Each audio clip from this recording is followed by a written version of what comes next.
Well, it was kind of a war story. They lived next door.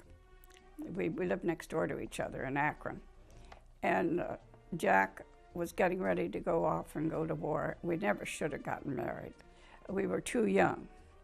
And I hadn't gone to school, and neither had he. He was playing semi-pro baseball with the St. Louis Cardinals. He was on their farm team when he was going to be drafted. So instead of being drafted, he joined the Navy. And so we ran off and got married without telling our parents. And so we were in trouble. But he went off to the Navy, and then I had two very good experiences from that marriage, though.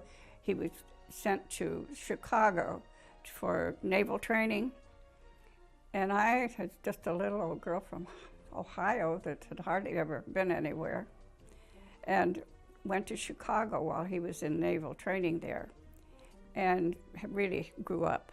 It was fun. And I went to work at Marshall Fields in Chicago, where as an elevator operator, and it was a very exclusive job because Dorothy Lamour was working there at that time, and that you had to be very particular. Your uniforms, everything had to be perfect. We had a matron.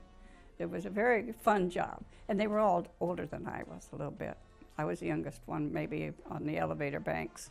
In that time, you wore gloves and were polite and had. It was a very good job. Had your hair done every week and everything.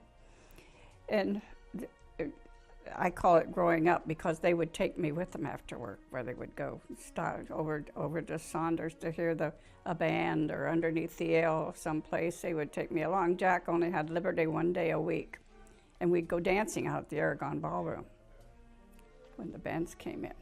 So that was an interesting experience. And then we went to Jacksonville from there.